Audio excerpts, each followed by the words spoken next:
Media మిత్రులందరికీ నమస్కారాలు తెలియజేస్తా ఉన్నాను.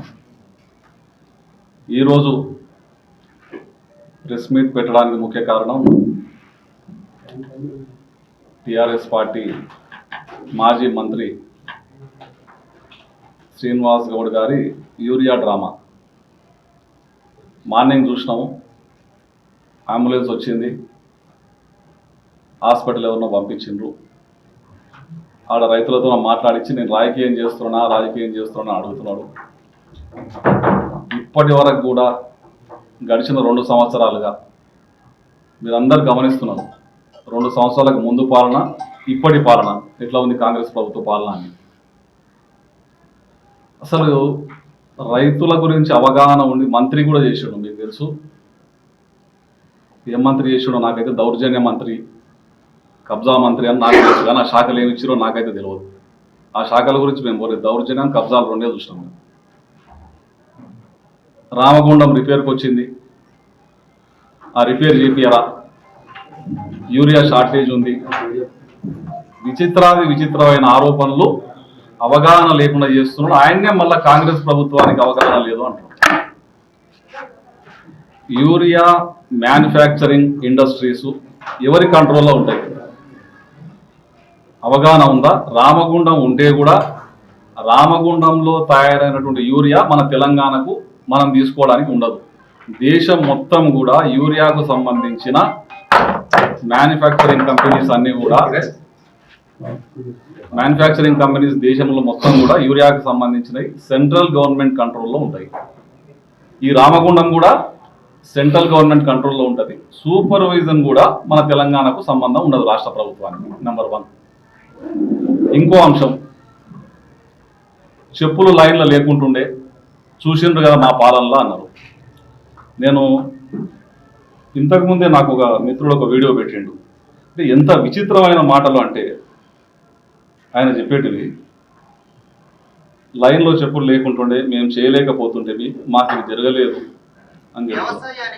మీరు కొద్దిగా జూమ్ చేసుకోవాలి. ఇది టిఆర్ఎస్ గవర్నమెంట్లో పోయినసారి, మళ్ళీ అది కూడా ఫస్ట్ వచ్చిన సెకండ్ టర్మ్ లో టిఆర్ఎస్ గవర్నమెంట్. ఈ గ్రామానికి చెందిన రైతులు అనేక మంది యూరియా కోసం 3 రోజులుగా క్యూ లైన్ లో నిల్చొని ఉన్నారు. తమతో పాటు క్యూ లైన్ లో ఉన్న ఎల్లయ్య హఠాత్తుగా మరణించడంపై రైతులు తీవ్ర ఆవేదన చెందుతున్నారు. యూరియా కోసం రోజుల తరబడి లైన్ లో నిల్చోవటం వల్లే ఎల్లయ్య మృతి చెందారని రైతులు అంటున్నారు. ప్రభుత్వం ఇప్పటికైనా స్పందించి యూరియా సరఫరాపై చర్యలు తీసుకోవాలని ఎల్లయ్య బంధువులు కోరుతున్నారు. 3 రోజుల నుంచి అలసిపోయి తల తిరగడం వల్ల కింద పడిపోయి మరణించడం జరిగింది. అసలైన రైతు టిఆర్ఎస్ గవర్నమెంట్ లో ఉన్నప్పుడు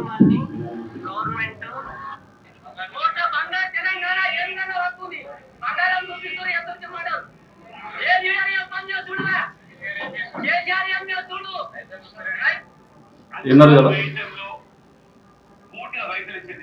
అంటే ఈ వీడియో మీకు షేర్ చేస్తా. అంటే అసలైన రైతులు చనిపోయినటువంటి వీడియోకు సంబంధించిన అంశం వాళ్ళ గవర్నమెంట్లో, టిఆర్ఎస్ గవర్నమెంట్లో. బంగారు తెలంగాణ అన్నారు కదా, కేసీఆర్ ఏం చేస్తున్నాడు? రైతులు హఠాన్మరణం చెందిన లైన్లో ఉండే అని చెప్తారు.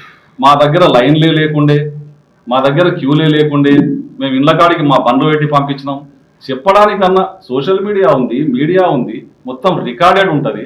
వీడియోస్ అన్నీ కూడా దీంట్లో నిక్షిప్తమై ఉంటాయి. మాట్లాడేటప్పుడు ఒక మంత్రి పని చేసినావు, ఒకసారి ఎమ్మెల్యే చేసినావు, 10 సంవత్సరాలు ప్రభుత్వంలో ఉన్నావు, అవగాహనతో మాట్లాడాలి కదా. అడ్డగోలిగా నోటికి ఏది వస్తుంది మాట్లాడితే ఎట్లా? రైతులు చచ్చిపోయింది అప్పుడు. ఉదయము ఒకరిని ఆయన హాస్పిటల్లో జాయిన్ చేసిన అని చెప్పిండు. సంతోషం. ప్రతి దానికి కూడా విత్ ఎవిడెన్స్ తెప్పించుకొని మాట్లాడుతూ ఉన్నాం. Anjaneyulu son of Bheemayya, caste Pichaguntla, village Kakarlapadu, ఆయన రిక్షా కార్మికుడు.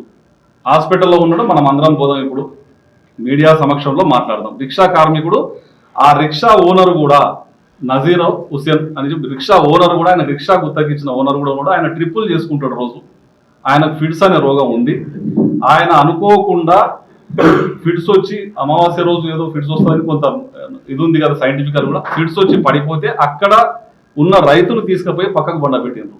ఆయన రైతుగా క్రియేట్ చేసి రైతును పట్టుకోండి అని, రైతును కాపాడండి అని, రైతును పంపిస్తున్నా అని, నా అంబులెన్స్లో అని అసలు వీళ్ళు ఇంటికి వెళ్ళి దోషి పెడితే కూడా అట్లా మాట్లాడదేమో. నేను చేసిన నా అంబులెన్స్ నా నా నా నా నువ్వు 10 ఏళ్ళ కింద వచ్చినప్పుడు నీ ఇల్లు లేకుండే, ఇప్పుడు అంబులెన్సులు లీవే అయినాయి, ఫామ్ హౌస్లు లీవే అయినాయి, రైతులు రిక్షా కార్మికులు రైతులు అయినారు. అసలైన రైతులు మరణించింది టీఆర్ఎస్ ప్రభుత్వంలో. రామగుండం అనేది సెంట్రల్ గవర్నమెంట్ మొత్తం చూసుకుంటుంది, దానికి సంబంధించిన అంశం స్టేట్ పరిధిలోకి రాదని కూడా ఆయనకు తెలియాలి, అది కూడా తెలియదు. దాని గురించి కూడా మాట్లాడము. మొత్తం మన దేశానికి దాదాపుగా మన తెలంగాణ ప్రభుత్వం 10 లక్షల పైచులకు మెట్రిక్ టన్నులు కావాలని చెప్పి కేంద్ర ప్రభుత్వాన్ని కోరడం జరిగింది. దాంట్లో భాగంగా దాదాపు 4 నుంచి 5 లక్షల మెట్రిక్ టన్నులు కేంద్ర ప్రభుత్వం పంపించడం జరిగింది ఇప్పటికే.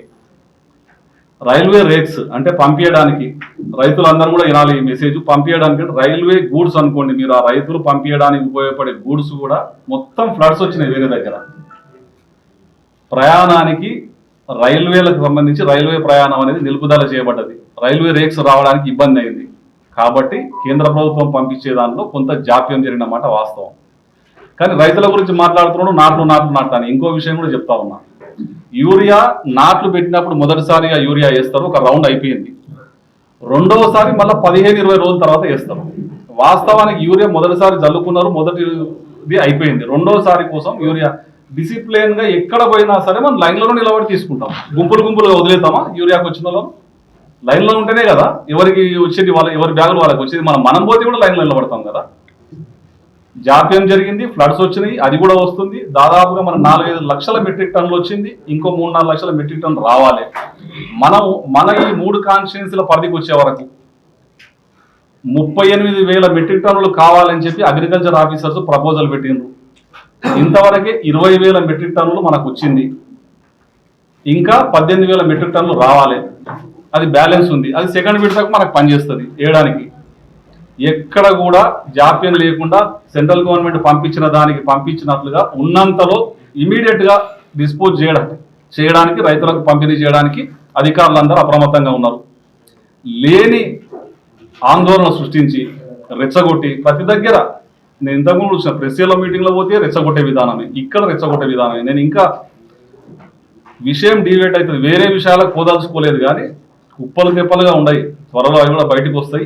ఈ సబ్జెక్ట్ డివేట్ అవుతుందని నేను పోతలేను. అనవసరమైన హంగామా చేసి భయభ్రాంతులకు ఏదో పబ్లిక్లోనే లేనిపోని తగాదాలు సృష్టించే కార్యక్రమాలు చేస్తే ఎవరు నమ్మడానికి సిద్ధంగా లేరు, ఎవరు హ్యాపీగా లేరంట. వీళ్ళ గవర్నమెంట్లో హ్యాపీగా ఉన్నారు, 100 వీడియోలు ఉన్నాయి ఇప్పుడు నేను చూపించినవి పెడితే. కరెంటు లేదంటున్నారు, బ్రహ్మాండంగా కరెంటు ఉంది, అది కూడా ఫ్రీ కరెంట్ ఉంది, నాణ్యమైన ఫ్రీ కరెంట్ ఇస్తూ ఉన్నారు. నోటికి ఎంత వస్తే అంత మాట్లాడితే అదే రైతులు, అదే కార్మికులు, అదే లబ్ధిదారులు నీకు బుద్ధి చెప్తారు. మళ్ళీ కూడా ఒకసారి బుద్ధి చెప్పింది ఆల్రెడీ. నీ యొక్క ఆనవాళ్ళు ఈడ లేకుండా తుడిచిపెట్టేయబడతాయి ఫ్యూచర్లో కూడా. నీ యొక్క పిచ్చి చేష్టలు ఇప్పటికి కూడా మానుకోకపోతే. చాలామంది అనుకుంటున్నారు అదే చేసినాయని ఇక్కడ పోయి అన్ని బయటకు వచ్చేది ఉంది, కానీ ఇది సందర్భం కాదు. వేరే సందర్భంలో త్వరలో ఇంకా పాపాల పుట్ట ఏముందో మీకు ప్రెస్ మీట్ పెట్టి పూర్తిగా వివరిస్తాం. వాళ్ళందరూ కూడా వాళ్ళు చేసిన పాపాల పుట్టల వాళ్ళు కమ్మివేయబడతారు, కనిపించరు, ఆనవాళ్ళే ఉండవు. ఇక్కడ వాస్తవాలు మాట్లాడుతూ ఉన్నాను. ప్రజాపాలనలో ప్రజలు సంతోషంగా ఉన్నారు. ఇక్కడ ఉన్న ఎమ్మెల్యే గారు కూడా పార్టీలకు అతీతంగా అందరికీ అన్ని రకాల పనులు చేసుకుంటూ ఆయన కూడా అందరినీ నియోజకవర్గం మొత్తాన్ని ఒక్క తీరుగా చూస్తున్నాడు. ఏ పార్టీ ఏ మనిషి అని కుల మత భేదాలు పార్టీల భేదాలు లేకుండా అందరికీ అన్ని లబ్ధి చేకూరుతున్నాయి. నీ దగ్గర ఉన్నటువంటి పాలన ఎట్లా ఉంది, ఇప్పుడు ఎట్లా ఉండేదో మా ప్రెస్ సోదరులకు కూడా తెలుసు. అప్పుడు అనుభవించిన బాధలు, వాళ్ళు అనుభవించిన బాధలు చాలా ఉన్నాయి.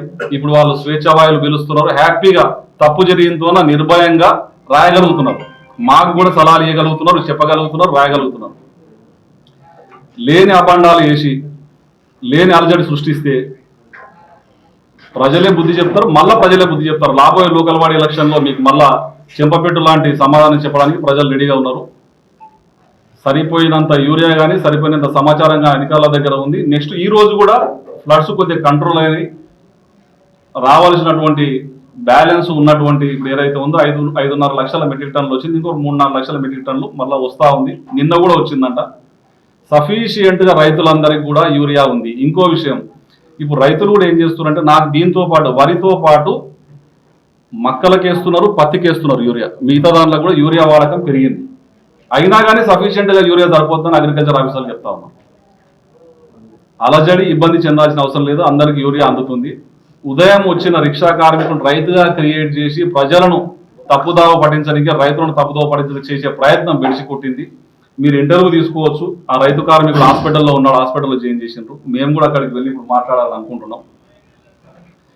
అన్ని అంశాలను పూర్తిగా అవగాహన చేసుకొని అధికారులతో మాట్లాడి పూర్తి సమాచారం సేకరించి నేను ఇప్పుడు మాట్లాడుతూ ఉన్నా. నీలాగా నేను అడ్డగోలుగా రామగుండం రిపేర్ అయింది ఏం చూసుకుంటలేరు, రామగుండం రిపేర్ అయింది చూసుకుంటలేరు, 2 ఏళ్ళు అయిందని అంటున్నావు. రామగుండం రిపేర్ అయితే సెంట్రల్ గవర్నమెంట్కి సంబంధించిన అంశం అని కూడా నీకు తెలియదా? నీవు మంత్రి పదవి చేసినావు కదా.